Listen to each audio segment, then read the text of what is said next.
бізде проблема жоқ. Біздің проблемамыз үкіметтің өзі де. Мына бала күнде ашыққан екен. Анасының құрсағында жатқанда ашыққан екен.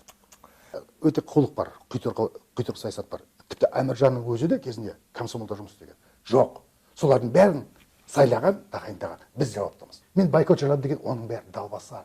Ол Әміржанның кеткен Алтынбектің, Заманбектің кемесіне кепілдік бар ма? Бұндай өлімді көп. Осыларды неге айтпас? 97%-бен қолдаумен сайланатын болса, ол халықтан неге қорқады? Неге қорқады?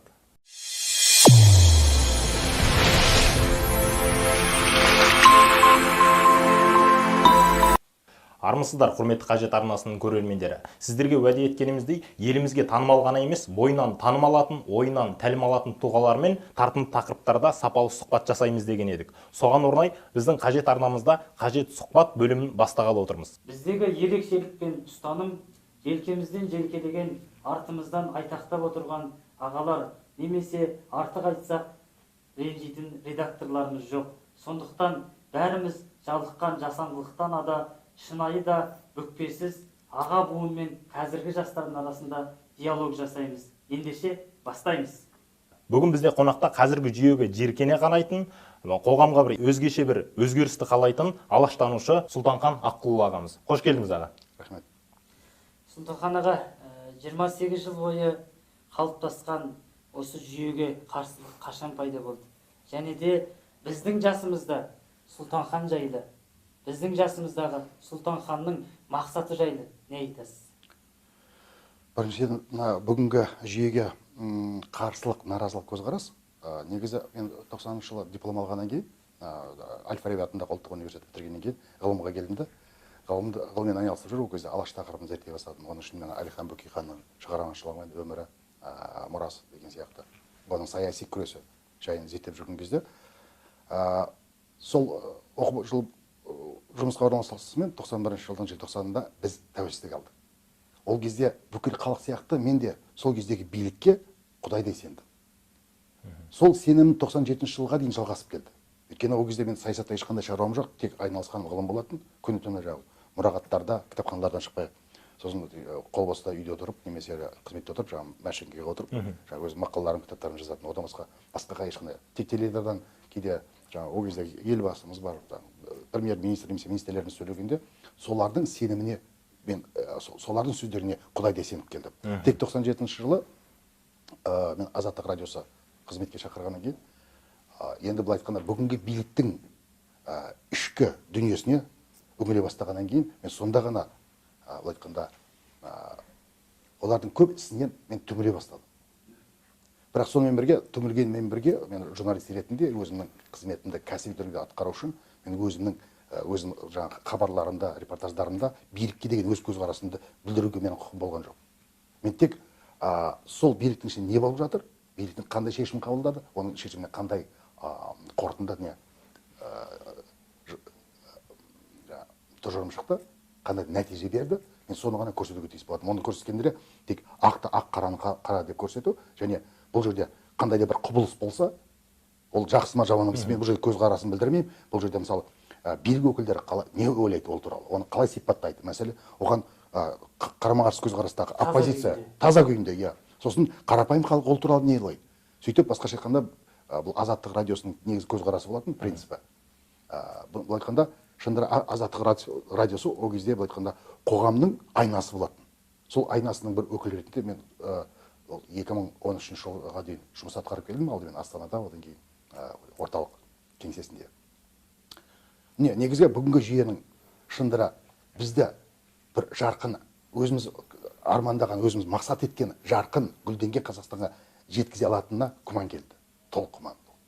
Сондықтан бұл жүйенің бірте тіпті байқасаңыз, бүгінгі жүйеге біз бірден диктаторлық немесе авторитарлық режимді туған жоқпыз.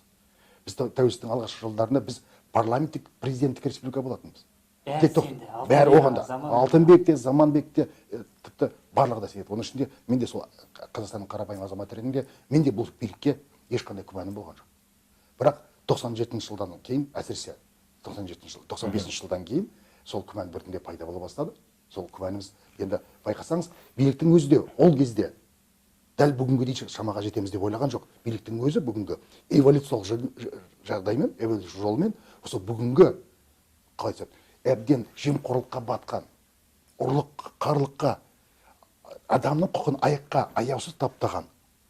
Осындай бүгінгі халге тек эволюциялық жолмен жетті. Біздің де оған қарапайым азаматтарының да сол биліктің бізде құрдымға, тығырыққа алып бара жатқан бірте-бірте көз жетіп, ол да бұқара халықтың да көзқарасы соған біртіндеп эволюциялық жолмен бүгінгі жағдайға жетіп отырмыз. Ал енді өзім мысалы 20-дан енді асқан кезде, мен 21 жасымда, ол кезде мынау Әл-Фараби атындағы ұлттық университеттің бірінші курсын бітірген кезде, мен оқуға тек 22 жасында ғана оқуға түстім. Ол кезде мен қалай десем, кеңестік идеологияның қалыпты өнімі болдым деп айтсам болады. Өйткені мен дәл тәуелсіздік алғанға дейін, мәселен, немесе 90-шы жылы алаш қайраткерлерінің алаш қозғалысының тарихын зерттей бастағанға дейін, мен былай айтқанда коммунистік идеологияның, коммунистік мектептің, коммунистік қоғамның бірден бір өнімі, қалай десем, шәкірті болдым. Мен өйткені 90-шы жылдарға дейін социалистік өмірді, коммунистік жүйеге ешқандай күмәнім болған жоқ. Тек 90-шы жылы алаш тақырыбын зерттей бастаған кезде өздеріңіз көзге елестіріп қараңыздар, мен бір өмірде өмір сүріп жатырмын, бір қалыпты өмірге, әлемдегі ең әділ қоғамда өмір сүріп жатыр деген сенім болған менде. Идеология, иә, идеологияның бірден бір несі болған. 90-шы жылы алаш қайраткерлерін зерттей бастағанда, ойлап қараңызшы, мен бір дүниеде отырмын, қарама-қарсы дүниеге басым сұққандай болдым. Сөйтсем, сол қарама-қарсы дүниеде өмір тіпті басқаша болған. Біздің қазақ азаматтары, ол бізге коммунистік жүйе, большевиктер үкіметі, кеңес үкіметі келіп бізді адам қылмапты. Біз өзіміз большевик үкіметінен, большевиктік жүйеден, коммунистік жүйеден де әлдеқайда алда болған қоғам болғанбыз. Біздің қандай керемет қайраткерлеріміз болған.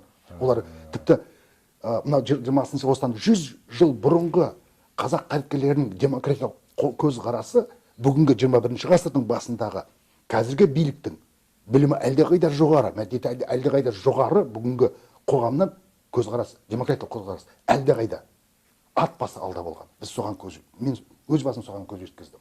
Сондықтан әрине біз көрші мемлекеттердегі жағдайларды көріп отырмыз. Мынау 2004 жылға Украинада, одан кейін оның артынша Грузиядағы жағдайды, тағы басқа елдердегі жағдайды. Бәрі мен енді журналист болғаннан кейін амалсыз біраз жыл Чехияда тұрдым.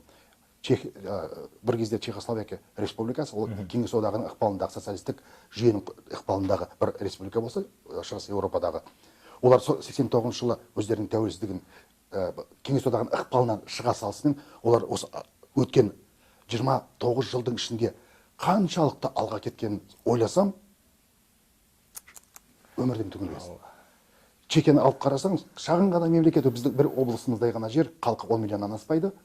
Бірақ ол қоғам ешқандай табиғи байлығы жоқ, бірақ ол аз ғана мемлекет өзінің халқын асырап отыр.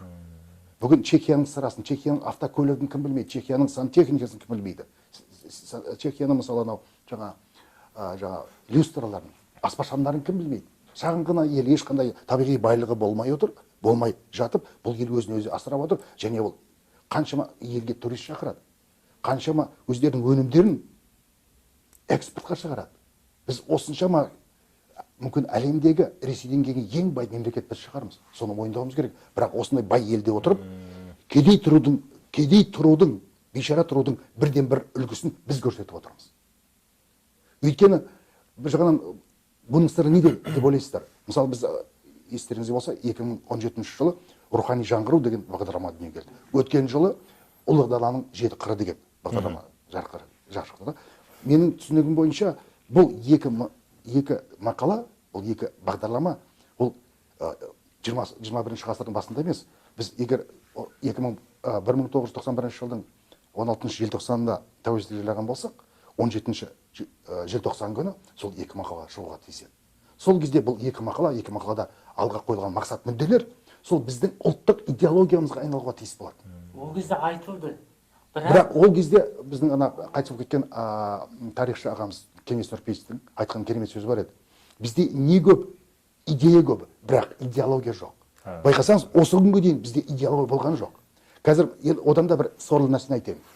егер 2017 жылы жаңа рухани жаңғыру бағдарламасы жарық көрді ме, ал өткен жылы ұлы даланың жеті қыры, байқасаңыз екеуі сол ұлттық идеологияға айналуға тиіс еді қазірдің өзінде. 27 жыл кешік. 27 жыл кешіп шыққаны ол бір. Екіншіден, сол екі мақалада айтылған ешбір мақсатты біз жүзеге асыра алмаймыз. Дәл қазіргі ішкі саясат аясында.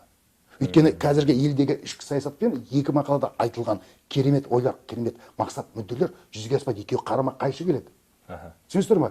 Мысалы, ана рухани жаңғыруды өткен қарама қайшылық келген себебі, қараңыз, комсомолдың 100 жылдығын тойлау, ол не рухани жаңғыру ма? Ал байқап қарасаңыз, қараңыз, рухани жаңғыру бағдарламасының астарында қандай мақсат жатыр? Ол отарсыздандыру және кеңессіздендіру мақсаты жатыр. Соны осы күнге соны бағдарламаны жүзеге асырамын деген шенеуніктердің санасында ондай ой жоқ. Олар әлі түсінген жоқ. Өздері рухани жаңғырмай отыр ғой. Өйткені жаңғырмай отыр, олар жаңғырғысы келмейді. Және оларды жаңғыртуға айтып отырмын ғой, елдегі осы қазіргі ішкі саясат мұрша бермейді.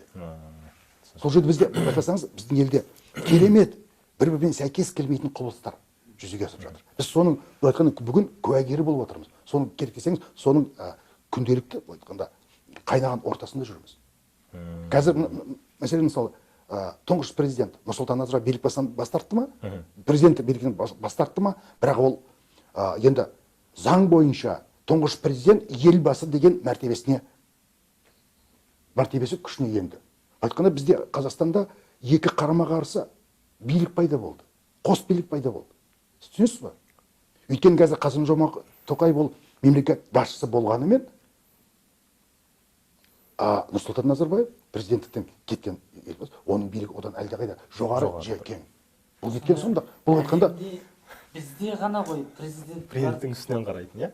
Біреуге есеп береді деген. Біздің елде ғана болып тұр. Бізде байқасаңыз, Қазақстанда көп нәрселер, мысалы батыстың жақсы үлгілерін аламыз да, бірақ Қазақстанға келгенде біздің тәжірибемізде ол қатты бұрмаланып кетеді. Мәселен, бір мысал келтірейін.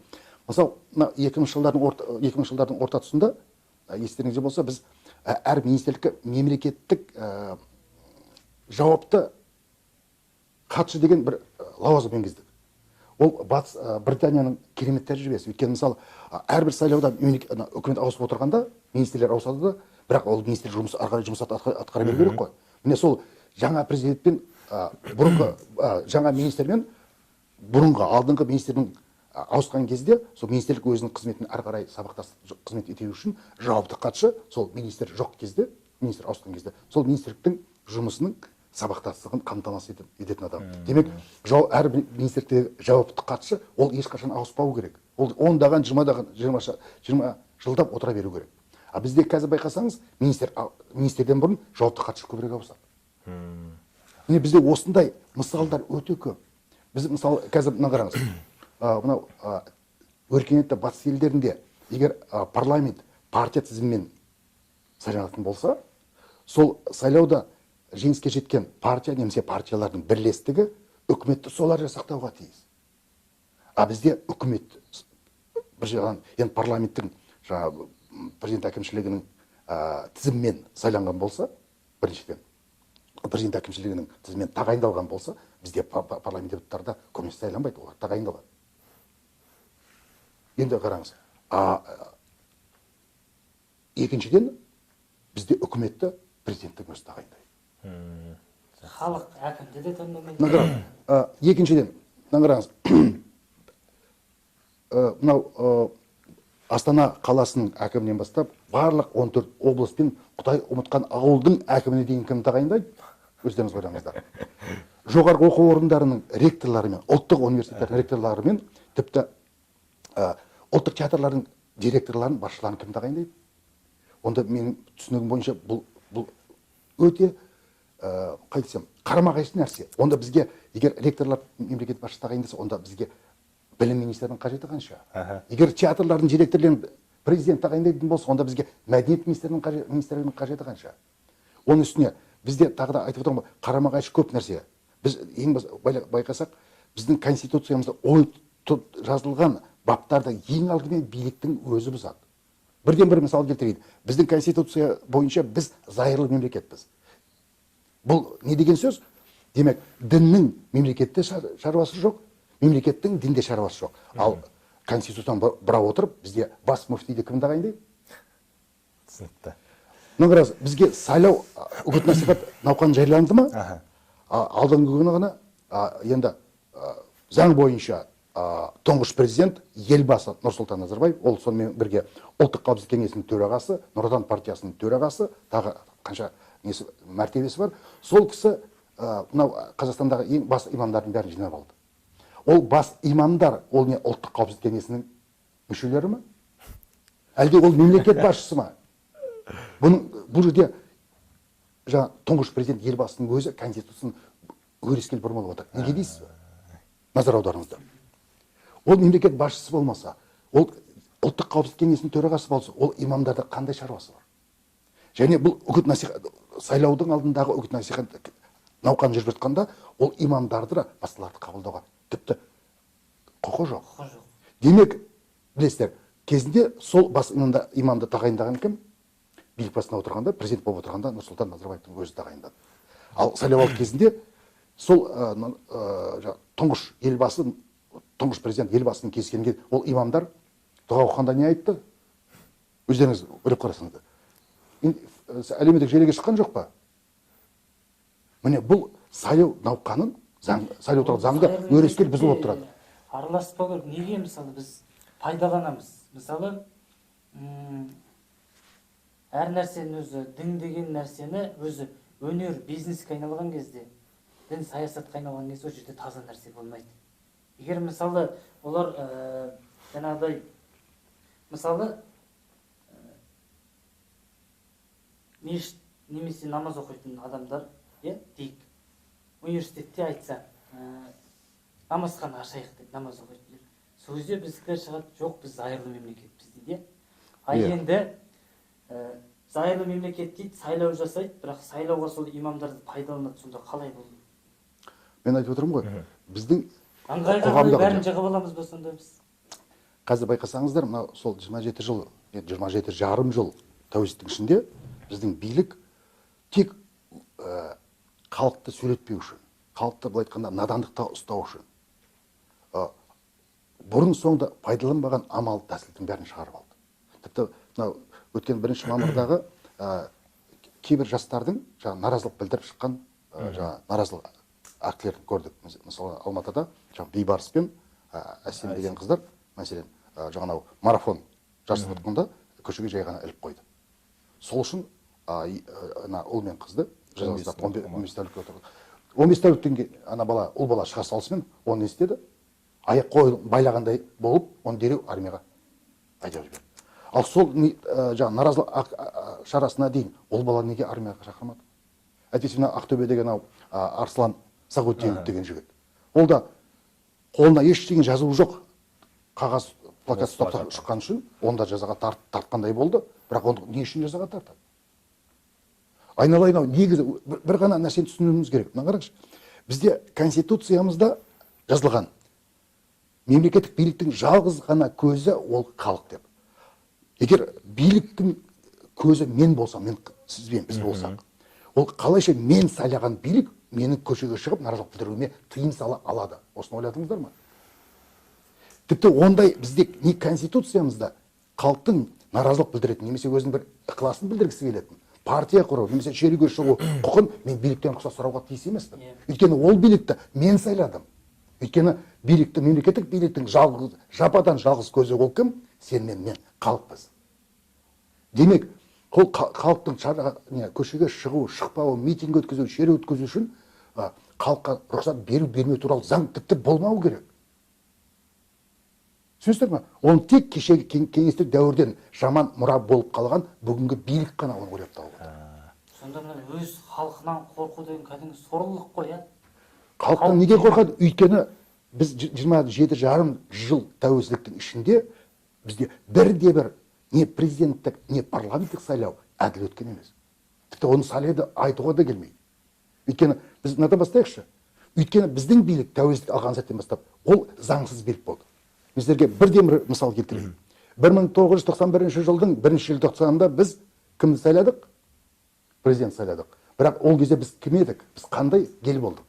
Біз Кеңес одағының құрамдас бөлігі 15 одақтас республикасының бірі Қазақ Кеңестік Социалистік Республикасы болдық. 91 жылдың 1 желтоқсанда біз Қазақ Кеңестік Социалистік Республикасының президентін сайладық. Соны ұмытпаңыздар. Ол кезде Қазақ Кеңестік, Қазақ СССР дейді, жоққа түсініңіз. Қазақ СССР, ол біз халықаралық құқықтық құқымыз болған жоқ. Біріккен ұлттар ұйым мойындаған біз дербес тәуелсіз мемлекет болған жоқпыз. Біз Кеңес одағының құрамдас бөлігі болдық. Демек, біздің мәртебеміз ол Кеңес одағынан аспайтын. Түсінікті ме? Ал біз тәуелсіздік қашан жарияладық? 16 желтоқсан күні 15 күннің өткеннен кейін. Түсіндіңіз ба? Демек, ал біз тәуелсіздік бізді біріккен ұлттар басқа халықаралық мемлекеттер мойындағаннан кейін біз енді халықаралық құқықтық қарым-қатынастар мемлекетіне айналдық. Демек, Кеңес одағының құрамдас бөлігі болған Қазақ СССР-ның президенті ол халықаралық құқық қарым-қатынастан көтерілген Қазақстанның президенті бола алмайды. Түсіндіңіздер ме? Тағы бір сіздерге өте қызық фактын айта кетейін. Мына 8 желтоқсан күні Белорусияның Беловеж орманында 3 славян республикасының Ресей, Беларусь, Украинаның президенттері Кеңес одағын ыдырату туралы жаңа одақ туралы келісімге шарт қойып Кеңес одағын ыдыратты. Дәл сол күні Кеңес одағы ыдырап жоқ болды. Әлемдік саяси картада Кеңес одағы деген мемлекет жоқ. Ол ыдырады. Түсіндіңіз ба? Енді қараңыз. Ал біз елбасымыз 1 желтоқсан күні Қазақ СССР-ның президент етіп тағайындап сайлап қойдық па? Ал 8 желтоқсанда Кеңес одағы деген мемлекет жоқ. Назар аударыңыздаршы. Сол күні ол маған сұхбат берген сол кезде жоғарғы кеңестің төрағасы Серікболсын Абдилин оған әдемілеп тұрып саяси заң тұрғысынан сипаттап берді. Сол күні Белорусия Беловеж орманында Кеңес одағы ыдырағаннан кейін біздің жоғарғы кеңес төтенше жиналысқа жиналды түстен кейін 8 желтоқсан күні. Сөйтіп, енді Қазақ СССР деген атауды Қазақстан Республикасы деп өзгертеді. Сондай қаулы қабылдайды. Түсіндіңіз бе? Бірақ қандай күнмен дейсіз ба? Президент сайлауынан бір күн бұрынғы күнмен қабылдайды. Түсіндіңіз бе? Сөйтіп 1991 жылдың 1 желтоқсанында сол кезде президент сайланған Нұрсұлтан Назарбаев Қазақ СССР-ның президенті емес, Қазақстан Республикасының президенті болып сайланды дегенге келтіру үшін. Түсіндіңіз бе? Демек, сол кезде алғашқы тұңғыш президент сайлауының өзі заңсыз өткен. Неге дейсіз бе? Екінші заңсыздығы. Содан келе жатыр. Иә, содан келе жатыр. Екінші мәселе, мына қараңыз. Ол 91 жылғы 1 желтоқсандағы президент сайлауының заңсыздығын дәлелдейтін тағы бір керемет уәж, керемет факты мынау. Дәл сол кездегі президент сайлауы туралы заңда президент сайлауы тек балама үміткер дауысқа түскенде ғана заңды болып саналған. Түсіндіңіз бе? Ал біз білеміз, 91 жылғы 1 желтоқсанда президент сайлауына жалғыз Нұрсұлтан Назарбаев дауысқа түсті. 89% дауыс жинады. Түсіндіңіз бе? Сол кезде, естеріңізде болса, сол кездегі белгілі кеңес дәуіріне белгілі десеген Қасен Қожа Ахмет дауысқа түспек болған кезде, оның құжаттары дұрыс емес деп қайтарып жібереді. Сосын келесі күні құжаттарын түзеп қайтып келсе, орталық сайлау комиссиясы ол жерден келесі мекенжайын көрсетпей көшіп кетіп қалған. Сөйтіп ол ары бері іздеп тапқанша келесі күні үміткерлердің құжаттарын қабылдау мерзімі аяқталып қалады. Сөйтіп сайлауға тек бір адам түсті. Демек, ол қанша дауыс берсе де, заң бойынша балама үміткер түспеген сайлау заңсыз болып саналады. Енді президент сайлауының қалай заңды өткенін көз жеткіздік, солай ма? Екіншіден, 95 жыл бізде тәуелсіз Қазақстанда қатарынан 2 референдум болды. Біріншісі, сол кездегі президент Нұрсұлтан Назарбаевтың құзырын 2000 жылға дейін созу туралы. Екіншісі, 95 жылдың 30 тамызында қазіргі конституцияны бүкіл халықтық референдумда дауыс беруге қабылданған екінші референдум. Мен сіздерге қызық айтайын. 2 референдумда заңсыз болған. Біріншіден, 93 жылдың қаңтарында біз Қазақстан Республикасының тұңғыш конституциясын қабылдады 93 жылғы. Сол 93 жылғы конституцияда ой тұрып былай жазылған.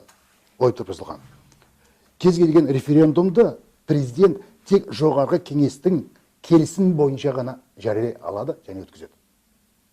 Ал 94 жылы, естеріңізде болса, жоғарғы кеңес бір ғана сайлау учаскесінде заң бұзылды деген желеумен парламентті жоғарғы кеңесте, жоғарғы кеңес сол кездегі парламент атауы әртүрлі бола береді ғой, мысалы Украинада жоғарғы рада дейді, бір жерде бундестаг дейді. Міне сол жоғарғы кеңес таратылды. Түсіндіңіз бе? Ал жоғарғы кеңестің таратылуы президенттің өз бетінше референдум жариялауына құзыр болған жоқ. Құзыр жоқ. Өйткені конституция ол туралы айтылмаған. Президенттің жоғарғы кеңес таратылған кезде, ол сайламай тұрған кезде жоғарғы кеңестің міндетін өзіне ала алады, оның құзырын өзіне алады деген заң қарастырылмаған. Сосын естеріңізде болса, 95 жылы жаңа өзінің құзырын ұзарту туралы референдум жариялағанда, ол сол ұсыныстыққа жасаған кім білесіздер ме? Бүгінгі Қазақстан Халық Ассамблеясы. Сол Қазақстан Халық Ассамблеясы биыл білесіздер ғой, 25 жылдығын ба тойламақшы.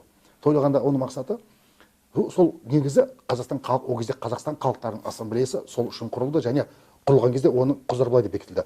Қазақстан президенті жанындағы кеңестік консультативтік орган ғана. Ол мемлекеттік мекеме емес. Түсіндіңіз бе? Жай елбасының бір Қазақстан халықтары арасындағы бір қарым-қатынасты реттеу үшін сол Қазақстан халқынан ақыл кеңес сұрауы мүмкін.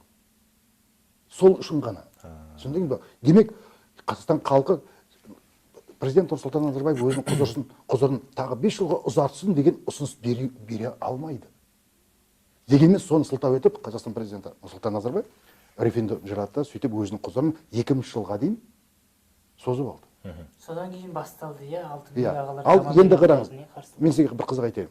Ал 93 жылғы конституцияны алайық. Ол конституцияны қайта қарайтын немесе басқа конституция қабылдайтын ешқандай негіз болған жоқ. Ал ол конституция бойынша біз негізі, қазір біз енді айтқанда бүгінгі шексіз билігі бар президенттік жүйеден парламенттік жүйеге ауысамыз деген, осыдан 2 жыл бұрын, тіпті 3 жыл бұрын Назарбаев айтқан жоқ па? Солай емес па? Ал 93 жыл сол конституция бойынша біз 95 жылдың 30 тамызына дейін парламенттік президенттік республика болатынбыз. Тек сол 95 жылғы 30 тамызда қабылданған конституция ғана, сол конституцияны қабылдату арқылы біріншіден ол конституцияны қабылдаған референдум тағы да айтып отырып, 93 жылғы конституция бойынша референдум өткізудің өзі заңсыз болып табылды. Түсіндіңіз бе? Екіншіден, ал сол конституцияны қабылдау арқылы бізде конституциялық төңкеріс жүзеге асырылды. Бүкіл билікті, енді жоғарғы кеңестен де барлық, бүкіл билікті президент өз уысына жинап алды. Содан біз 95 30 тамыздан бері біз айтқанда, былай қарапайым тілмен айтқанда, супер президенттік мемлекетке айналдық. Байқасаңыз, сол 95 жылдан тамыздан бері қарай біздегі президенттік мемлекеттік билік өзін әбден қаралап, біздің Қазақстан қоғамына мейлінше кесір көп тиген билік жүйесі екеніне көз жеткізіп отырған жоқ. Президент халыққа емес, халық президентке жұмыс істейді. Мәселе сол. Енді аға, мынау осыншама кітап шығарып жатсыз, мына алаштанушы ретінде, Әлихан танушы ретінде, міне қаншама Әлихан, Бөкейханның томдықтары шығып жатыр, иә. Енді осы кісілер қазіргі кезеңде Ахметтер, Әлихандар қазіргі кезде біздің билік басында болса қандай өзгерістер алып келер еді, және не істер еді деп ойлайсыз? Және Алаш Орда кезінде түгелге жуық барлық әдебиетке байланысты болды. Иә? Барлығы алғашқы жағы драманы жазған, алғашқы романдарды жазған деген сияқты. Содан кейін біздің жаңағы Қазақстан Республикасының өз тәуелсіздік алғанның өзінде де Сәкен Жүнісов сияқты, Әбіш Кекілбаев, Шерхан Мұртаза, Сайын Мұратбек барлығы сол президенттің қасынан табылып, біреусі кеңесші болса, біреуі депутат болып сөйтіп сондай қызметтер атқарды. Ал қазіргі кездегі біздің зиялылар, біздің Мүйізі Қарағайдай әдебиетшілер деген кісілер өзінің сөзін неге өткізе алмай жатыр? Ол кезде жарайды пайдаланып лақтырып тастады ма, әлде біз қазір қорқамыз ба біз? Неге сайлау келе жатыр? Неге үн жоқ, әлде бәрі орта позициясы жоқ, ешкім өзінікін білдіргісі келмейді. Жігіттер, егер назар аударсаңыздар, мына 2000 жылдардың басына дейін негізі мемлекет басшысы, сол кездегі Әбіш Кекілбай дүниеден өткенге дейін негізі әдебиеттанушылар, ғалымдарға солардың сөздеріне құлақ асады. Назар аударыңыздар. Тіпті мынау марқұм болып кеткен Шерхан Мұртазаның жоғарғы кеңесте отырып айтқан сөзі бар еді ғой. Бүркіт не аңдалады, не есін алады дегенде. Біз қазір сол Шерхан ағамыздың айтқаны айдай келіп отыр, дұрыс па? Қазір сол біздіңгі көзі кере қардай дуалы ауыз ақын жазушыларымыз, ғалымдарымыздың сөзіне құлақ асқан билік бар ма? Түсіндіңіз бе? Мәселе осында. Ол бізде жаңа айтқан дана ақсақалдар жоқ емес. сол ақсақалдардың жаңағы біздің зиялы қауымымыздың сөзіне құлақ асатын адам қалған жоқ, билік қалған жоқ.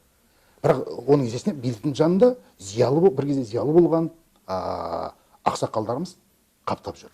Олар тек биліктің жаңа қолынан жем жеп қалған. Неге байқасаңыз, бір ғана назар аударыңыз. Кеңес одағы тұсында бізде неге осындай зиялы қауым? Өткен жолы Мұхтар Шахан ағамыздың айтқаны рас. Бізде қазір зиялы қауым жоқ, зиянды қауым бар. Неге зиянды қауым десеңіз бар, ойлап қараңыз. Кеңес үкіметі, Ленин бастаған кеңес үкімет биліктен келген кейін патша дәуірінен қалған тәуелсіз, еркін ойлы зиялы қауымды қырып жіберген жоқ па? Одан кейін айтқанда социалистік, пролетарлық зиялы қауымды қалыптастырды. Ол айтқанда қолдан үйрететін күшік сияқты қолынан жем жеп қалған зиялы қауым. Ол ешқашан билікке қарсы шықпайды. Кеңес одағы дәуірінде мына қараңыз, кеңес үкіметі өздерінің зиялы қауымын өте жақсы ұстап. Оларға мысалы мені 90 жылдардың басында жаңа ғылымға келген кезде мен шет жағасын көріп қалдым. Ақын жазушылардың, ғалымдардың демалыс орындары, шығармашылық мекемелері болған. Кеңес үкіметі өздерінің айтқанда, ал сол ақын жазушы ғалымдардың барлығын кеңес үкіметі өзінің идеологиясының қаруына айналдырды. Үгіт насихат күшіне айналдырды. Түсіндіңіз бе? Ал қазіргі біздің билік сол күйінде қалып қойды. Имамдарды, жазушылар одағын, ақындарды, айтыскерлерді барлығы пайдаланды. Имамды неге тағайындайды? Ректорлар мен жаңа театр директорларын, тағы басқа мекемелерді неге мемлекет басшысы тағайындайды? Өйткені ертең сайлау алған күні барлығына бір-ақ сөз айтылады. Бәрі дауыс берсін. Кімге керек екен? Оны өздерің осы Еуразия ұлттық университетінің студенттері болдыңдар. Сендерге сондай бұйрық берілген жоқ па? Берілді емес пе? Не үшін? Ойлап қарасаңыздар. Ал енді жаңа мына қараңыз, алаш қайраткерлері егер бүгін билік басында болса, олар қандай адамдар болар еді? Байқасаңыздар, қазір бір жағынан бүгінгі біз қамыздың көбісінің айтатында, ой, мен бала шағам бар, олай бұлай, сондықтан мен көшеге шыға алмаймын, қарсысын айта алмаймын деген себебі. Айналайындар-ау, 20 ғасыр басында патша үкіметі кезінде кеңес үкіметі, қылшан қан тамған кеңес үкіметі тұсында алаш қайраткерлері бала шаға асыраған жоқ па? Бірақ олар бала шағасының қамымен шектелді ме? Мәселесінде. Ол бір, екіншіден. Қазір осы жақында ғана біз Украинада президент сайлауын куәгер болдық та, ол жерде шындыра халық президенті билікке келгенін көрдік. Міне сол, егер бүгін алаш қайраткерлері билік басында болса, бұндай дәстүр, бұндай салт дәстүрді, ондай үлгі өнегені біздің алаш қайраткерлері көрсетер. Мәселе осында. Демократияны Ресей емес. Бізде соны әкелгіміз келеді. Ресей емес, тіпті ол кездегі Украина емес, алаш автономия қатар құрылған Украина автономиясы ғана емес, біз демократияны үйрететінік. Керек десеңіз, 1906 жылғы Қазақстанда тұңғыш мемлекеттік думаға тұңғыш сайлау болды ма? Мысалы, Әлихан Бөкейхан, Шаймерден Қошқарұлы, Ахмет Бірімжанұлы, тағы басқалай сайланды ма? Сол қазақтан депутаттарын сайлағанда Григорий Потанин жазған керемет мақаласы бар Сибирская жизнь газетінде. Қазақтар дейді, мына демократияның және сайлаудың және ұйымдасудың керемет үлгісін көрсетті. Өйткені қазақтарда ұйымдасқан түрде өзінің депутаттарын сайлалған депутаттардың болғанда өзінің ішінен шындыра көзі қарақты зиялы халықтың қамын ойлайтын азаматтарын сайлаған халық жоқ десек те болады. 1907 жылғы екінші мемлекеттік думаға сайлауда дәл солай қарқынмен өтті. Қазақтай ұйымдасқан халық болған жоқ. Өздері мойындаған, демократия ол бізге Қазақстанда демократия орнату үшін елбасымыз 1999 жылы айтқандай, бізге 16 миллион америкалықты алып келу керек емес. Бізде керісінше 18 миллион қазақты Америкаға жіберсек, нағыз демократияның үлгісін біз көрсету керек. Тек біз қазіргідей жалтақ болмаса. Сонда өзі айтады, бірақ өзі істемейді. Солай болып тұр. Қазақта сөз бар. Молданың істегенін істеме, айтқанын істеді деп. Қазіргі биліктің сөзіне қарасақ, ол молдадан да ары кеткен. Бүгінгі биліктің не сөзін, не ойын, не ісін істеуге болмайды. Өйткені бүгінгі биліктің ешқашан сөзі ісімен дәлелденген емес. Бірде-бір сөзі. Қазір қарасаңыз, енді мысалы сіз Чехияда болдыңыз, сонда Вацлав Гавел деген кісі, жатыспасам 10 жыл басқарды мемлекетте. Бірінші жазушы, драматург, театрда жұмыс істеп бастаған адам.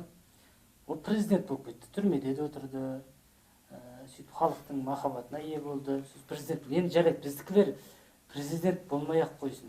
осындай шешуші сәтте халық өзгереміз деп жатыр көп. Жаңағыдай белгілі бір аз шоғыр емес, үлкен халық айтып отыр өзгеріс керек деп бізге. Бірақ бұл кісілер сонда біздің жаңағы зиялы деп жүргендер, оларда фобия, өліп қалу немесе қазір Қосановқа болсамыз десе ар жағында қорқыныш бар. Тоқаевтың билігі әрі Нұр Отанның билігі әрі қарай жалғаса ма деген. Сондықтан 5 жыл ашық қалып қалмаудың амалы, жүздесіз, орденсіз қалмаудың амалы болып тұрмасында. Сонда қара басқа келіп тұрады, әйтпесе шындыққа, ерлікке ешқандай заман жағдай жасап бермейді. Мысалы, Әлихандарға сендер айтындар, сендер көмектесеміз деген жоқ. Олар өйткені азаматтар ел үшін туды, олар үшін баласы, олар үшін отбасы емес, оларға бәрінен қара халқы биік тұрды. Сонда біз мына мансаптан, жаңағыдай өзіміздің отырған жерімізден халықты биік қоя алмай тұрмыз ғой. Енді мысалы жазушылар одағында қаншама жазушылар бар. Солардың бәрі егер қарсылық танытатын болса, мүфтият бар дейік, бәрі қарсылық танытатын болса, сонда бәрін қырып тастай ма бұл үкімет? Сонда бірлік жоқ па? Сонда бірлік неге жоқ? Тағы ол тақырып. Бірлік негізі мен сұрақтың мәнісін түсіндім. Негізі мына қараңыз. 1 мамыр одан кейін 9 мамырдағы оқиғаларды көрдік қой. Оған дейін мына байқасаңыз 2000 жылдардың басында сол кездегі президент Нұрсұлтан Назарбаевтың Ермұхамед Ертісбаев деген кеңесшісі болатын. Оны президенттің бұлбұл деп те айтатын, сырт көзбен. Сол кісінің айтатын бар, ол кезде ылғи да жыларманда айтатын, қазақта азамат қоғам қалыптасқан жоқ әлі деп.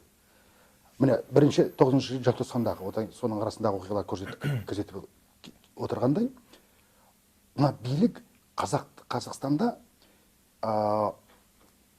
азаматтық қоғамның қалыптасуына септігін тигізбегені, қалыптасуына бір жағдай жасамағаны былай тұрсын. Тек сол азаматтық айтқанда жас баладай өсіп келе жатқан қоғамды тек таптап отыр. Түсінесіз бе? Өйткені біздің қоғамда, біздің билікте азаматтардың еркіндігі, олардың белсенділігі керек емес. Оларға кім керек? Тек қол сияқты басын иіп отыратын, ләппай деп отыратын халық керек. Түсіндіңіз бе? Оны қарасаңыз, қай саланы алып қарасаңыз да, мәдениет саласын, білім саласын бәрі әбден құрап, айтқанда шаңырақ түбіне жеткен сияқты. Әсіресе білім саласы. Қазір қараңыз, тек жыл басынан ғана бері қарай, қазір Қазақстанда 8000-нан астам ең елдегі білімді, мәдениетті азаматтар шетелге кетіп жатыр. Неге? Түсінесіз бе? Сондықтан бұл қазір енді қарасаңыз, айтып отырмын ғой, тағы бір өте маңызды мәселе. Өткен жолы осында біздің университетте істейтін әріптестерім бар. Солар Астанада Қазақстан жазушылар одағының филиалын ашып, соны мәз-мейрам тойлап жүр. Айналайында рау, баяғыда сол 91 жыл тәуелсіздік алғаннан кейін менің қайнатам, композитор Мыңжасар Маңғытаев, сол кісі Қазақстан композитор одағының жауапты хатшысы болатын. Сол жаңа композитор одағы ыдырай бастағанда, сол атамның қатты күңіренгенін естігенде мен айтқам, ата, неге оған соншама күңіренесіз? Өйткені композиторлар одағы, жазушылар одағы, ақындар, суретшілер, сәулетшілер одағы, олардың бәрі кеңес одағынан қалған жаман мұра. Ол одақтар не үшін құрылды? Сол әр мамандықтың иелерін ашса алақанда, жұмса жұдырығында ұстау үшін құрылған нәрсе. Идеология пайдалану, өзінің қарау ету, идеологиялық қарау ету болатын. Біз неге осы бүгінгі жазушылар одағы қазір жазушыларға не беріп жатыр? Кеңес дәуірінде жазушылар одағының мүшесі болсаң, сен пәтер аласың кезекпен, сосын жаңағы жазушылардың шығармашылық демалыс орнына тегін жолдама аласың. Том кітаптар шығара аласың. Сосын оның қаншама 1000 сомдап, 100 мыңдап қаламақысын аласың. Ал қазіргі жазушылар одағы, немесе сәулетшілер одағы басқалардың қажеті қанша? Мысалы, мен білетін Алматыда пен-клуб деген, қазақ пен-клубы деген бар. Әбдіжәміл Нұрпейісов ағамыз құрған. Міне, егер қандай да бір ұйым болса, ол сол мамандық иелерінің өз ортада, өз еркімен, өз ықтиярымен құратын клубы, немесе бір ұйымы болуы мүмкін. Оған биліктің ешқандай тиіп қашты қатысы болмау керек. Және ол ұйым мемлекеттің алдында кіріптар болмауға тиіс. Ал біздің зиялы қауымдарымыз үйреніп қалған, кешегі биліктің қолынан жем-жем үйреніп қалған. Олар тек биліктің алдына барады, бас ұраттап тұрады. Сонда бұл жерге бізге Ұлттық буржуазия да керек қой, билікке қаратып қоймайтындай. Мәселе мына қараңыз. Мамандықтар сияқты. Өйткені мына қараңыз. Тіпті мынау жаңа демеушілік, меценаттық қайырымдылық туралы заң жобасы, заң қабылдау туралы мына 90 жылдың соңында сөз болған. Содан бері заң қабылданды ма? Байқасаңыз, ішімізде талай кәсіпкер жігіт, қалталы жігіт шамасы келгенше көмектеседі. Бірақ оларға ешқандай жеңілдік жоқ. Заңды қасақана қабылдатпай отыр. Мәселе осында. Өйткені біріншіден бай азаматтарымыз, олардың көбісі көмектескісі келеді. Оларда азаматтар, олардың ата-анасы бар, туған туысқандары бар. Бәрі қазақпыз ғой. Біз ең болса, мысалы, рулық жақындығымыз болмаса да, жекжаттық, құдалық жақындықтарымыз бар. Қалай көмектеспес? Солай емес пе? Бірақ оларға көмектесуге жағдай жасамай отыр. Жалпы өзі біздің жағдайымыз жақсарып кетсе, бұл билікке қиын болайын деп. Қиын болайын деп тұр. Өйткені бәрін біліп қоямыз, бәрін көріп қоямыз. Білімді адам қауіпті болып тұр ғой, Ол білімді адам, сосын қалталы азамат, ол билікке тәуелсіз болады. Сонда жаңағы біз мүфтият болсын, жазушылар одағы болсын, айтыскерлер одағы болсын, кез келген сәулетшілер одағы болсын, соны біз құтқаруымыз керек қой, келесі ұрпақ, соны біз қаратпауымыз керек қой билікке. Жоқ, біз бар ғой, тіпті жаңа конституция қабылдамай қояйық. Тіпті делік. Егер осы конституциямыз бар ғой, мүлтіксіз орындалатын болса, біздің қоғамымыз әлдеқайда еркін, әлдеқайда демократиялық, ол біраз жерге барар ек, біраз даму болатын ек. Қазір мен сізге бір ғана тоғытерін айтайын, бір-ақ сөз айтайын. Қазіргі мынау кеше Украинада Владимир Зеленский мынау кезінде ақш-та президент болып сайлаған Рональд Рейганның бір сөзін мысалға келтірді.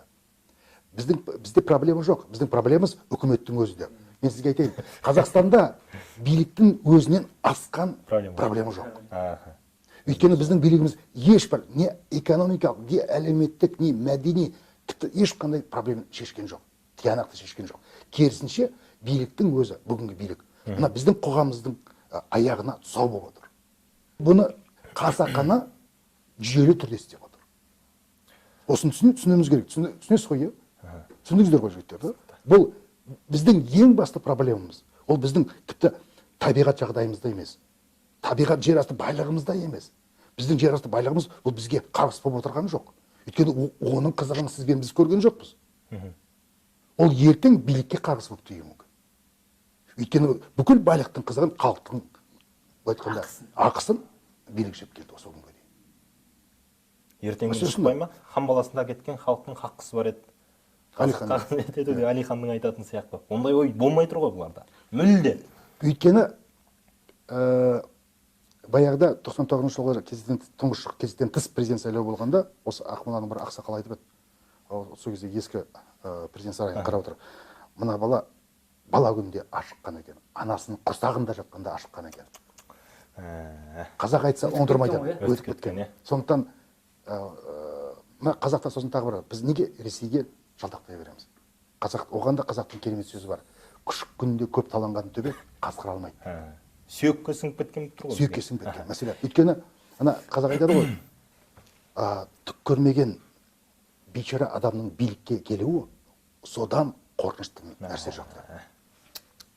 Түсіндің? Ойлап қараңызшы. Бізде ғой ғой. Бізде қазір қазақ қоғамында не жоқ? Тектілік жоқ, ар намыс жоқ, ұлттық сана сезім жоқ. А соны оятуға бізде 27 жыл ішінде бір амал жасалды ма? Жоқ. Соны оятсақ тыныштық бұзыла ма сонда? Бізде бәрі айтады. Пікірде айып жоқ дейді ғой Алихан. Бізде былай, президент болу үшін сен президент болу керек дейсің, сынау үшін аны. Сонда 17 миллион бір нәрсе адам президент болып кету керек па? Бір адам сынау үшін. Біз халықпыз ғой. Біз халық одан талап етуіміз керек. А неге біз тыныштық деп, бұл 28 жылғы идеологияның нәтижесі ғой, жігіттердің, қыздардың бәрі тыныштық. Сонда мен айтам, әрқайсысы адам жұмысында әділетті болатын болса, ол айтам елдің тыныштығына ол әсер етпейді. Ол сенің қара басына ғана қайғы келуі мүмкін. Жоқ, зиялы қауым, білімді қоғам, мәдениетті қоғам, ол жанжал іздемейді. Ол бірлік іздейді. Дұрыс па? Мәдениетті әлем. А бізде қайғысақ, бізде барлық қоғам қазір қасақана жүйелі түрде қатпарға бөлініп отыр. Бір пікір ғана. Бір адамша сөйлейді бізде бәрі. Мәселе сол, үлкен саясаттың өзі қазір сосын тағы пікір қайдырын кең қанат жайып бара назар аударыңыздар. Қазақ ол жалқау. қазақ ауылда жұмыс істегісі келмейді. Ал қазіргі саясатты қарап отырсаңыз, осыдан 27 жылдан бері біздің саясатымыз тек нені көздеген? Халықты, ауылдың халқын жерден жұлып алу. Жерден ажырап қалған. Кешегі мал бағудан ұмыта бастаған қазақ, ол қалай ертең сен қанша несие берсеңдер, ол несие бергенде қалай береді? Иә, несиені бір қолмен бересің де, екінші қолмен несиені тартып аласың. Сондықтан байқасаңыз бар ғой, айтып отырмын ғой, Қазақстанның бүгін, дәл бүгін, биліктің өзінен басқа үлкен проблемасы жоқ. Ең басты проблемасы ол биліктің өзі. Енді аға мынандай мәселе ғой. Қазір бұрынғыдай емес, ақпараттың ағыны көп.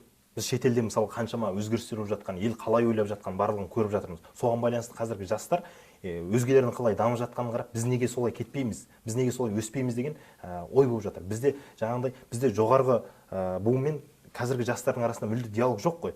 Сол мақсатта да одан кейін қарап отырсаңыз, алаштанушысыз ғой, алаштың азаматтарының, арыстарының өзі Жапонияға еліктеуді үлгілі мақсат еткен.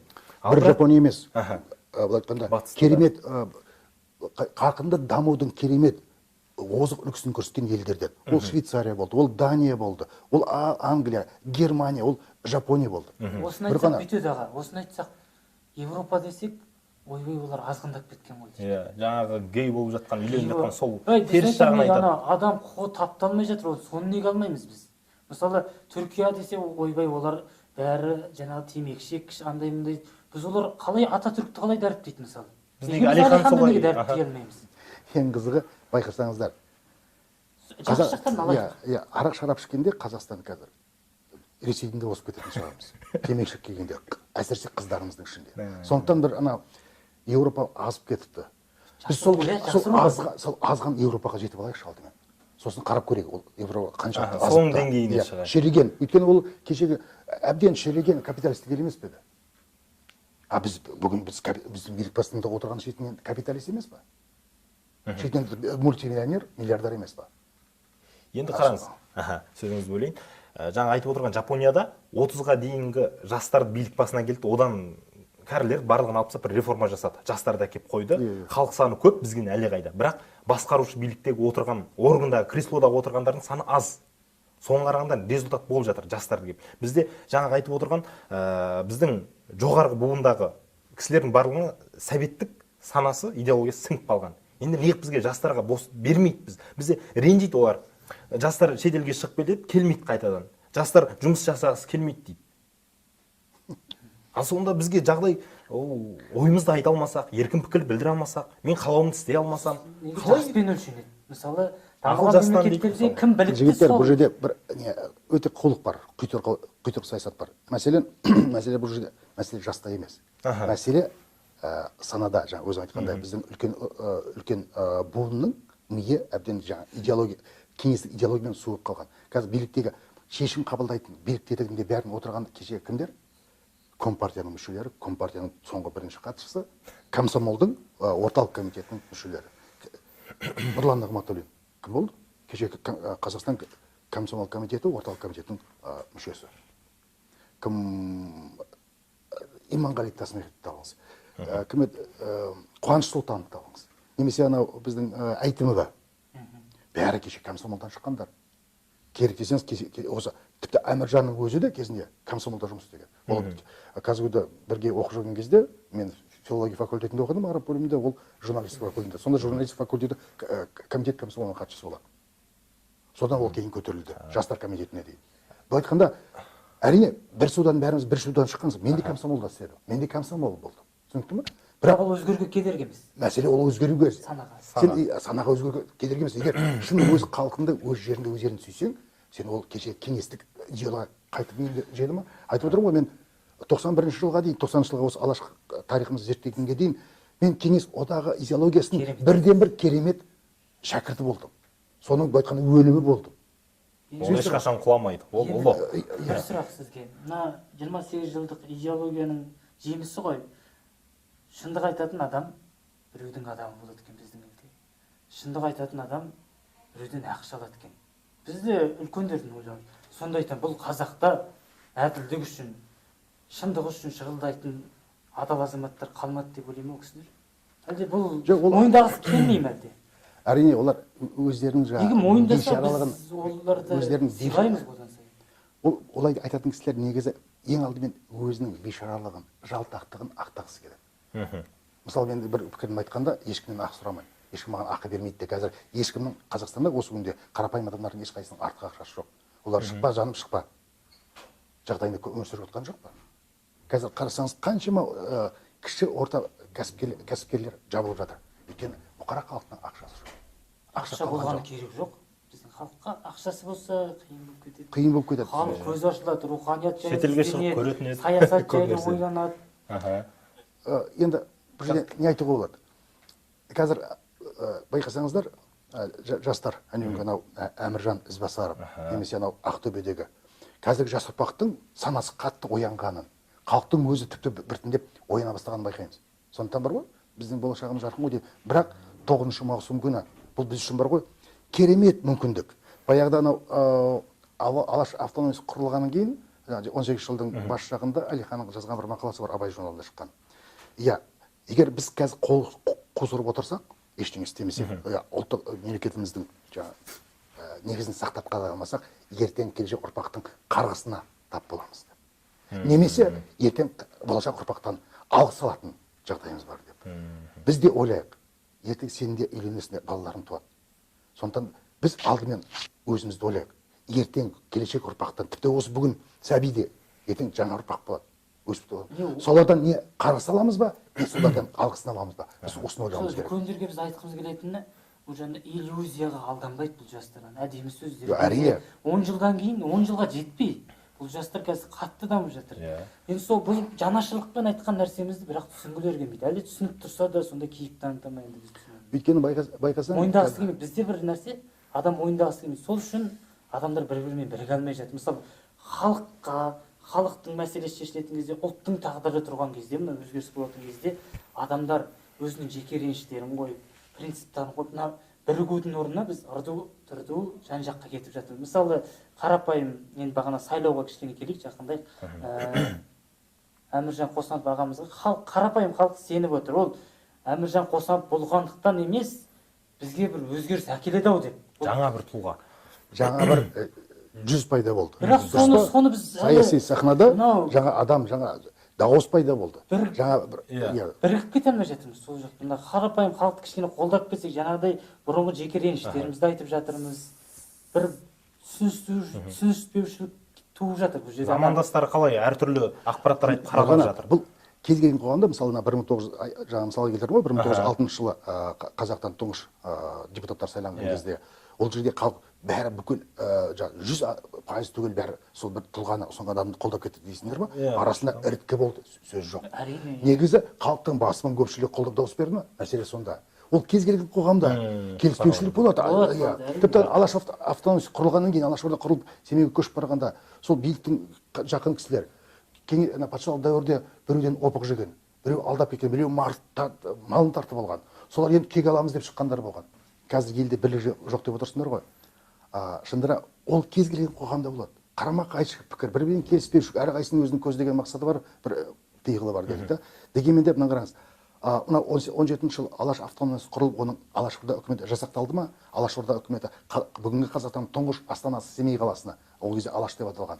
Семей өз алдына болды да, Алаш кішкене шағын елді мекен болды.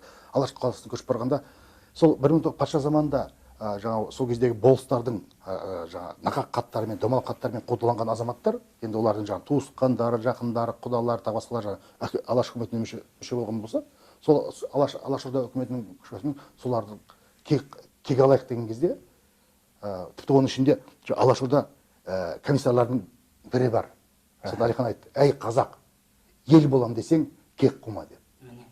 Мына біздің елімізге, бүгін қазаққа ел боламыз десек, гүлденген қазақ ел боламыз десек, бір-біріне кек қума. Бірлік болсын. Мындай нәрсе ғой. Біздің сөз сөйлесе, ол турашыл адам, бізге қарсы пікір айтса, ол бүлікші. Бүлікші, адасушы. Бұл жерден ол көрдіңіз бе, біз әлі мынау ақиқатқа жетеміз деп жүрген жоқпыз біз. Біз бір-бірімізді жеңу үшін жүрген сияқтымыз. Мойында біз айтып тұрған жаңа қарапайым халықтың бірлігі емес. Осы зиялы қауым деп жүргендер. Солар жарайды бірікпей ақ қойсын. Бірақ мойындайтын жерде мойындау керек қой. Бізге сол жетіспейді ғой. Содан кейін бір-біріне қарсы келгеннен кейін бір-бірінің пікірін сыйлау керек. көрге дейін кіргенше дейін біздікілер амандаспай кетеді. Тіпті оны ұрпағына дейін тапсырып кетуі мүмкін, мынамен араласып береді. Соны жоймайынша мына біздің енді жас ұрпақ ол нәрсені қайталамау керек сияқты. Ол нәрсені қайталасақ біз онда әлі талай естіп жүреміз. Байқасаңыздар, бүгінде шындыра мынау орыс тілінде мынандай сөз бар, зомби жәшік деген. Бүгінде негізі әлеуметтік желіден кейін халықтың назарын көп ұстайтын ең алдымен не ол теледидар. Бізде теледидарда не сайрайтын, қандай ақпарат берілетін. Сондықтан кейбір біздің жастарымызда үлкен ұрпақ, орта ұрпақ, жас ұрпақтың барлығы бар ғой, айтқанда кішкене былай сен соққан балық құсап кішкене адасқан жағдайы бар. Сондықтан оларды сөйтіп адасқан үшін күні бойы зомби жәшікті көріп отырса, кішкене миы айналып қалған. Сондықтан біз шындыра әбден зомбиланып қалған халықпыз. Шын айту керек. 27 жыл бойы болса, бір адам керемет деп сайрап келсе, сен миың қалай айналмай қалады. Сондықтан дәл қазір байқасақ, бүгінгі халық біртіндеп содан арыла бастады. Сондықтан халыққа өкілеудің тағы да орны жоқ ешқандай. Ол бірте-бірте бәріміз түзелеміз. Ертең ана халық кішкене былай дүрс үлкен көтерілсін, санасы бірден орнына келеді халық. Өйткені қазір барлық шындық ашыла бастасын, сол кезде халықтың санасы орнына келеді. Көзі ашылады. Біз қазір халықтың бар ғой, былай айтқанда көзін шел басып отыр. Өйткені жаңағы зомби жәшіктің бір жақты ақпаратынан халықтың көзі шел басқандай болып, санасы ұйықтап қалғандай. Оны халықтың санасын ояту ол бір ғана сілкініс. Бір ғана сілкініс. Ол үшін міндетті түрде төңкеріс жасау шарт емес. Халық көшеге шығып санасы оянсын. Жоқ, мен бүйтіп құлдық жағдайда қайтып өмір сүргім келмейді. Мен өз елімнің иесімін. Осы елдің қожайыны менмін. Өйткені жол бір далада емес, санада төңкеріс жасау. Санада төңкеріс жасау. дұрыс, ойдан бастау керек. Ойдан бастау керек. Өткен жолы бір қызық айтайын. Бір мектепке оқушылармен барсам, қарасам мектеп директорлер балаларды сап тұрғызып қойыпты дәлізде. Сол балалар сұрап, бәрі айқайлап, қолдарының туларын ұстап айқайлап тұр екен. Дәліз болып тұр да, сосын балалар айтым, бала Қазақстан кім десек, ол президент, біреу парламент, біреу үкімет. Жоқ деді балалар. Естеріңде болсын. Қазақстан кім? Сенсің. Балаң атың кім? Құралай. Қазақстан кім? Сенсің. Атың кім? Абай. Қазақстан ол сенсің. Түсінді ма? Енді балалар не дейміз? Қазақстан кім? Бәрі мен деп айқайлайды. Біз сол балалардың санасын, ұрпақтардың санасын оятуды біз әрбір есі кіре бастаған баладан бастауымыз керек. Әр бала туғаннан Қазақстан ол мен, Қазақстанның тағдыры үшін мен жауаптымын деп өсу керек. Кеше ана Зеленскийдің айтқан керемет сөзі бар. Дұрыс па? Біз бәріміз президент. Өйткені Украинаның тағдыры үшін әрқайсымыз жауаптымыз деп. Біздің елімізде болашақ бүгінгі тағдыр үшін жауапты кім? Президент па? Парламент па? Әлде үкімет па? Мүмкін әкімдер шығар. Жоқ. Солардың бәрін сайлаған, тағайындаған біз жауаптымыз. Мынаны қараңыз, қазақ, менің елім, Қазақстан дегенде, ол Қазақстан жаңа әлемдегі жердің көлемі 9-шы болып келетін бір ғана ел емес. Қазақстан деген ол не? Ол менің пәтерім. Ол мен тұрып жатқан көп пәтерлі үй. Ол менің аулам. Ол менің ауданым. Ол менің қалам Қазақстан. Ол менің облысым. Ол менің республика. Әр азамат осылай сезіну керек. Өйткені қазір көшеге шықсаңыз қоқысқа толы. Кім көрінген дәржен тастай салады, түкіре салады, қағаз тастай салады. Айналайын, бұл менің елім. Еуропаға барсаң, сондай нәрсені көресіздер ме? Жоқ. Мен осы елім гүлденсін десем, мен жас ұрпақ. Мен ең алдымен белсенді болуым керек. Мен осы елдің тағдыры үшін, осы елдің әдемі, құлпырған ел болу үшін мен жауаптымын. Саған сырттан келіп біреу аулаңды сыпырып бермейді. Үйіңді жөндеп бермейді. Оның бәрін істейтін кім? Мен. Менің шекарамды ешкім сырттан келіп қорғап бермейді. Мен қорғауым керек. Мен Астананы тұрғызғым келеді. Қытайдың арзан құрылыс материалын емес. Менің ұрпақтарым болашақ 100 жыл, 1000 жыл тұратын, менің ұрпақтарым тұратын керемет қала салуым керек. Мысалы, Берлин, Прага мысалы, қаншама ғасырдан бері келе жатыр. Бір жері мұрты қисайды ма? Өйткені сол қаланың халқы ол қаласын өзінің жанындай жақсы көреді. Аялап өсіреді. Өйткені ол қала соның қаласы. Сол қаладағы үйі оның үйі. Сол қала тұрған мемлекеті оның жері. Біз де өз елімізге, Қазақстанға осылай қарауымыз керек. Мен белсенді болмаса, мен осыған жауап бермесем, кім жауап береді? Сырттан келіп орыс немесе кәріс немесе итпен құс жауап бере ме? Жоқ. Менің елім үшін тек мен жауаптымын. Мені кім басқарады? Мен жауаптымын. Сондықтан 9 маусым күні мен байкот жариялады деген оның бәрі далбаса. Сен жай ғана дауыс барып қана қоймай, дауыстың бердің ба, ойып тұрып жаз. Бізде қазір 7 үміткер бар ма? 7 үміткердің кемінде алтауы былай айтқанда билік тарапынан ұсталған адамдар немесе соның жерін жеп өскен азаматтар, былай айтқанда солардың қуыршақтары, итаршылар ашығын айтсақ. Бір ғана үміткер бар, ол ешқашан билікте болмаған, сол ана өткен ғасырдың 97 жылдары билік болсын. Одан кейін оппозиция кетті. Мен оны керемет адам деп, немесе керемет тұлға, данышпан деп айтпаймын. Бірақ ол Қазақстан үшін, Қазақстандағы 30 жыл ауыспай келген биліктің бейбіт жолмен ауысу дәстүрін бастай алатын адам. Ол Әміржан Қосан. Мен оны жақсы адам деп те айта алмаймын. Оны мен жақын білмеймін, бірақ қатар оқығанбыз. Ол туралы бірақ теріс пікірлерім де бар керек десең, әсіресе мына желтоқсан оқиғасы кезінде. Бірақ дәл қазір Әміржан Қосаннан басқа бүгінгі билік жүйесін өзгерте алатын, бізде Қазақстандағы биліктің демократиялық бейбіт жолмен ауыстыратын, өзгеретін, сол дәстүрді қалыптастыратын жалғыз тұлға кім? Ол тек Әміржан Қосан. Ол кісі неге Зеленский сияқты белсенді болмай тұр? Ашық шықпайды. Біз талап етіп жатырмыз. Құрбандыққа бере алмайтын, егер бір келісімдер болатын болса, оны бұзып, неге халықтың бір ғана нәрсені назар аударыңыздар. Ол мысалы байқасаңыздар, 2000 жылдан бері қарай оппозиция былай айтқанда мынау тас жол төсейтін трактор болады ғой. Білесіздер ме, үлкен. Біздің оппозиция сол асфальт сияқты болды да, билігіміз сол үстінен жүріп өткен трактор болды. Байқадыңыз ба? Алтынбекті, Зиябек не үшін, Заманбек не үшін өлтірілді? Билік іштен қайтып оппозициядан шықпасын деп. Жаңа 2010 жыл жаңа өзен не үшін қан төкті? Қарапайым халық көтерілмесін деп. Әйтпесе көретіндерің сол жаңа өзен дегенде. Ескерту деп. Сондықтан Әміржан Қосанда ол сол кешегі айтқанда көп таланған төлет сияқты. Ол қазір ашық бесіңдер сөйлеп шыға алмайды. Түсінікті. Қазір ол айтқанда билікпен уәж тауып мүмкін қатты сөйлемеймін, ашық айтпаймын, көп әшкерелемеймін деп келіскен сияқты. Жарайды келсін, бірақ тек сайлаудан өтсін. Оның сонда халық қана көмектесе алатын ма? Тек сізбен біз ғана. Сонда халықты бір белгілі дүние сияқты кім келетіні, егер біз оянбасақ. Жоқ, бір ғой, мысалы қазір, егер мысалы Зеленский сияқты бір ғой ашық әшкерелеп шығатын болса, ол Әміржан ертең Алтынбектің, Заманбектің кемесіне кепілдік бар ма? Жоқ, сөйтіп істеп ол халықты тағы бір келесі сайлауға дейін оятып кетпей ма? Халық тағы да көреді ғой шын бейнесін биліктің. Жоқ, бұл жер Нұрғанат, бір нәрсеге назар аударыңыздар. Біз үшін қазір нақ Әміржанның адам ретінде, тұлға ретінде, сол Әміржан Қосан ретінде президент болып сайланғаны онша маңызды емес мәселе. Тек біздің қазір биліктің айтып отырмын ғой, демократиялық жолмен ауысу дәстүрін қалыптастырады. Сол дәстүр керек. Ол жерде кім сайланғаны тіпті маңызды емес. Тек биліктен тыс адам сайлану керек. Биліктің ұсынған, оны қолынан жем жеп өскен қуыршақ емес. Халықтың арасынан шыққан адамның билікке келіп сайлануы. Мысалы, Зеленский ертең ол Украинаны қалай басқара алады 5 жыл бойы? Оны біз айта алмаймыз. Оның қазір сөздері керемет. Бірақ сөзбен ісі қалай болады? Оны бір Құдайдың өзі біледі. Дұрыс па? Сол ертең Әміржан Қосан президент болып сайланып келсе, оның ісі қалай болатыны белгісіз. Бірақ ең бастысы халық, президентті өзі сайлай алатынына көзі жетеді. Халықтың санасы оянады. Мәселе осында жатыр. Бірақ халықты қазір халықтың басында қаншама проблема бар. Неге солар шешем десем, анық айтса, жақтайтын еді ғой мысалға. Көбісі танымай жатыр мысалға.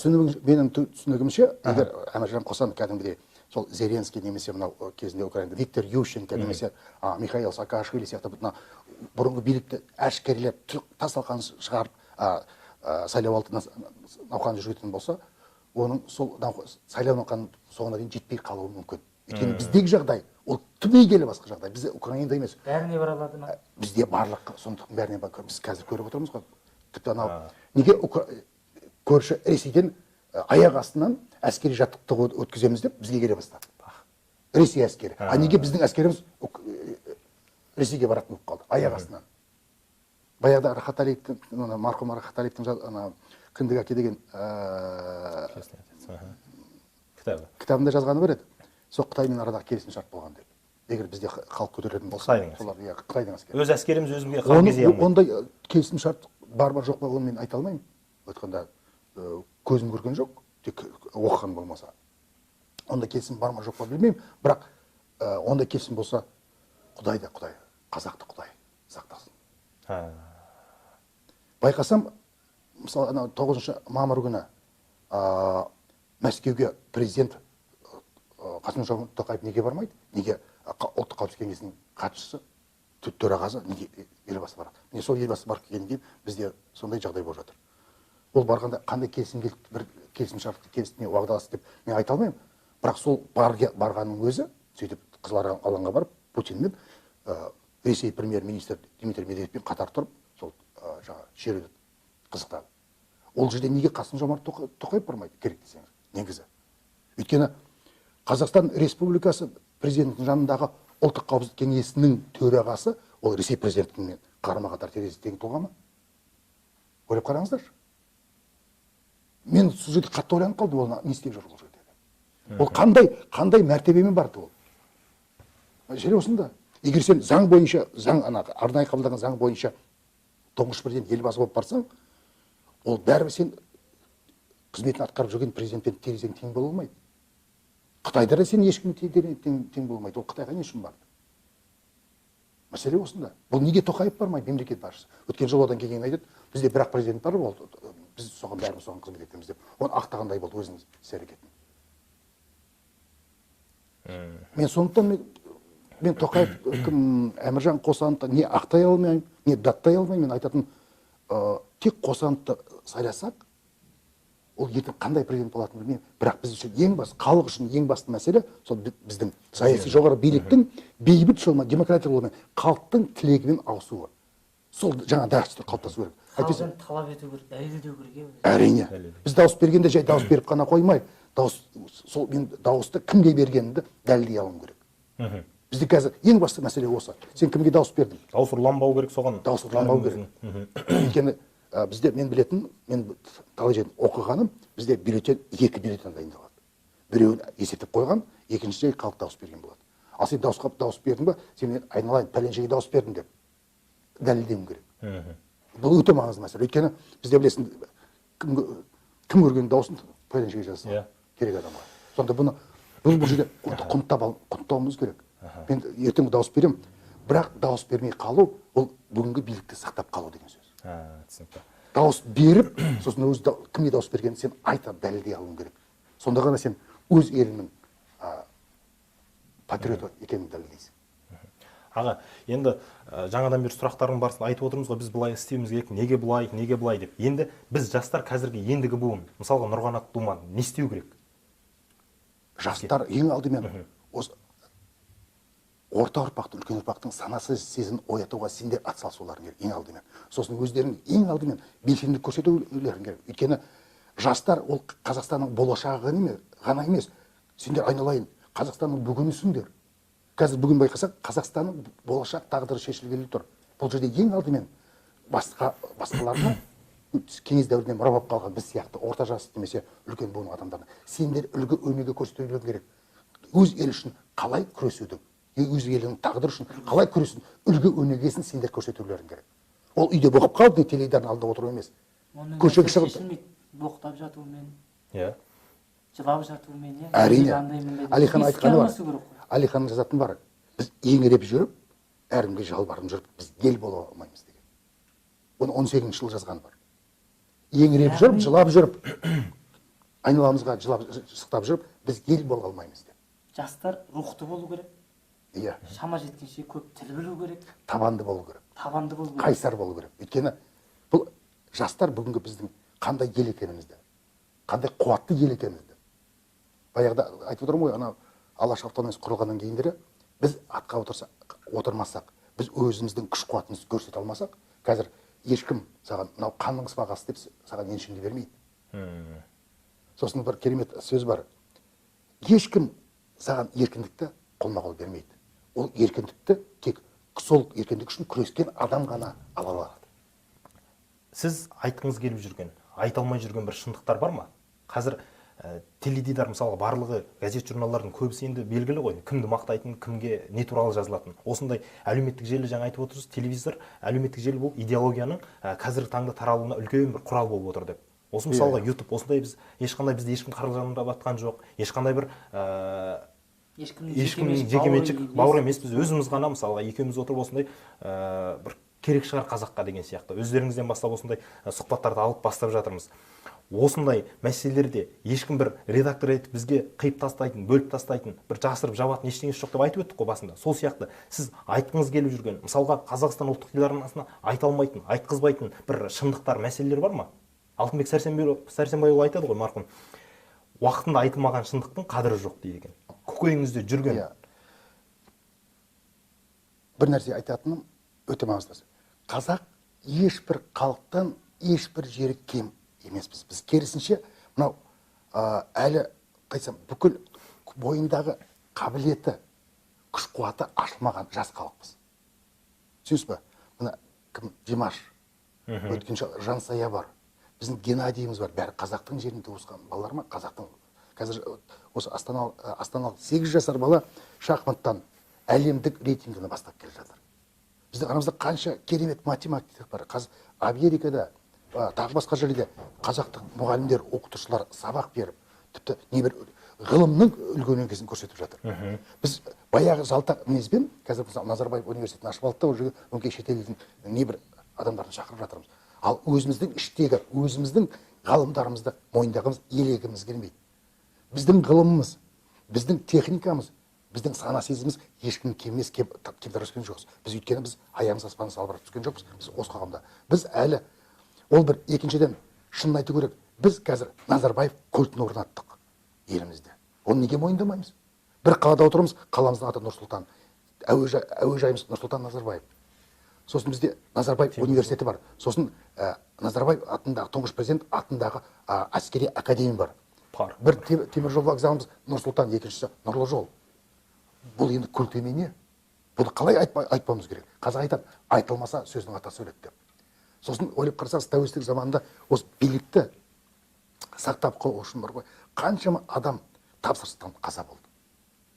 Алтынбек Сәрсенбайұлы оны өзін өзі өлтірді ма? Оны әлі сыр ашылған жоқ. Замабекті кім өлтірді?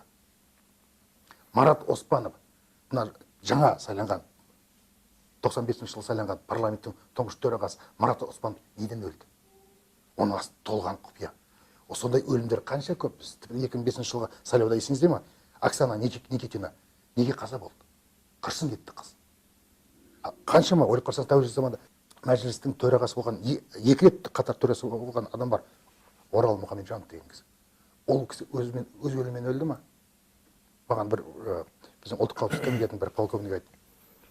Нешек сен көп нәрсені білмейді екенсің. Ол кісі өз өлімімен өлген жоқ. Ұлттық қауіпсіздік комитетінің полковник маған айтты. Нешек сен көп нәрсені білмейді екенсің. Ол кісі өз өлімімен өлген жоқ. Бұндай өлімді көп. Осыларды неге айтпас? Жаңа кеше Парижде жиын болды ғой, сонда бұрынғы премьер-министріміз Әкежан Қажыгелдин айтып отыр. Қаншама сырларымыз бар. Біз мысалы Шеврон, қазіргі теңіз, мұнай кенішін қандай жағдаймен, қандай шартпен бердік? Сіздер білесіздер ме, осы Қазақстаннан қазір біздің мұнайымыз баррелі $12 шығарылады экспортқа. Ал біз халықаралық базарларда мұнайдың бір баррелі $55-65 сатылады. Ал Қазақстаннан осы күнге дейін 96 жылдан бері қарай тек $12 шығарылады. Сөзі біз қанша байлығымыздан айырылып отырмыз. Біздің бүкіл шикізатымыз осындай төменгі бағамен шығарылып жатыр. Біз айтқанда бір бізді көзімізді бақырайтып қойып, бізді тонап отыр бүкіл байлығымызды. Ол кімнің тепкісімен осылай істеліп отыр? Осының бәрін сырын айтатын. Қазір елімізде кімнің қанша байлығы бар? Оның бәрі шектеліп жатыр. Ертең осының бәрі күн тәртібіне шығады. Ал ол шығу керек. Халық білу керек. Біздің байлығымыз кімнің қалтасында, кімнің азуында деп. Әміржан Қосанов сайланған жағдайда ғана ертең күн тәртібіне шығуы мүмкін. Әйтпесе бәрі баяғыдай бас жарылса бөрік астында 5 жыл қайта өйстіп жалғаса. Тағы жалғаса береді.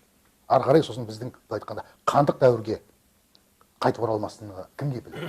Болашақ ұрпаққа айтатыңыз енді ұлттық қауіпсіздік комитеті болсын, кез келген ішкі істер істейтін жігіттер болсын, бәрі халықтың қызметкері болу керек қой. Әрине. Біздің полиция қызметкерлеріне, оның ішінде ішкі істер министріне айтқым келетін бір мәселе бар. Айналайындар ау, сіздердің ата-аналарыңыз іні қарындас туысқандарыңыз олар халық емес па? Сосын сіздер билік басына келгенде, министрлік тағайындалғанда сіздер елбасына ант бердіңіздер, әлде халыққа қызмет етемін деп ант бердіңіздер ме? Сіздердің алып отырған айлықтарыңыз кімнің қалтасынан шығып отыр? Халықтың, мен сенің. Өйткені бюджетке салық төлеп отырған біз. Сосын егер шикізаттың сатылған түскен байлық болса, ол шикізат біздікі, халықтікі. Ол елбасы немесе парламент, не үкімет, не әкімдік емес. Ол біздің байлық. Тіпті кез келген әкім болсын, елбасы, олардың туған туысқандары басқалар жоқ па? Олар халық емес па? Сонда ол біздің ішкі істер министрлігіміз, қорғаныс министрлігіміз, ұлттық қауіпсіздік комитетіміз, сонда ол тек елбасын қорғау үшін құрылды ма? Біздің ақшамызға, біздің қаржымызға, әлде халықтың, мемлекеттің қауіпсіздігін қамтамасыз ету үшін, бізге қамқор болу үшін, бізді қорғау үшін құрылды ма? Осыны ойлану керек. Ана жаңа Вацлав Гавелді айтып отырсың ғой, мен Чехияда 12 жыл тұрдым. Дәл сол кезде мен келген кезде 2002 жылы Вацлав Гавел әлі президент болатын. Сонда Вацлав Гавел, мен бір рет Карлова Вара деген ана курортына барғанда, көшеде ішіп отырсам, Вацлав Гавел өзінің жас әйелімен келе жатыр, емін-еркін. Сосын менің жанымда Қанат Төребай деген інім бар, сол өзінің келімен келген еді. Сосын мен айтып, ана Вацлав Гавел келе жатыр, суретке түспейсіңдер ме деп. Сосын ана қыз атып тұрып, ойбай, барып суретке түсейін деп, ана Вацлав Гавел мынандай жерден айтып еді, ана ой айналайын кел деп, сөйтіп ана қызбен қолға түсіп жатыр. Сонда чех үкіметінен сұраған ғой, Вацлав Гавелге сендер неге күзет бермейсіңдер дегенде, бізге оған күзетке ақша жұмсағанша жаңа президент сайлағанымыз әлдеқайда арзан. Егер бізде президент 97%-бен қолдаумен сайланатын болса, ол халықтан неге қорқады? Неге қорқады? Сонша күзет не үшін? Әрине. Тіпті елбасымыз сол жағалауда көшеге шығатын болса, аспанда тікұшақтар жүреді. Үлкен үйлердің төбелерінде жаңа мергендер тұрады. Сонда олар кімнен қорғайды халық? Егер халықтың жапа-тармағын жақсы көрсе, жанды жақсы көретін болса, онда кімнен қорғады? Масадан қорған шығар мүмкін, Астананың масасынан. Бірақ масаның шаққаннан ешкім көрген жоқ, менің білуімше. Мынау жақсы сұхбатыңызға рахмет аға. Осылай жалғасын таба берсе деп отырмыз. Иншалла. Біз осылай әділ болайық, тура болайық. Шыншыл болайық, елді, халықты бүгін сүйейік. Құрметті Қажет арнасының көрермендері, егер бүгінгі сұхбатымыз, диалогымыз, әңгімеміз ұнаса, каналымызға жазылыңыздар, лайк басып, бөлісіп, пікірлеріңізді жазыңыздар. Сіздердің жазған әрбір пікір және жазылуларыңыз біздің келесі тұлғалар мен келесі сұхбаттарымыздың шығуына үлкен әсерін тигізеді. Келесі кездескенше. Рахмет. Жақсы.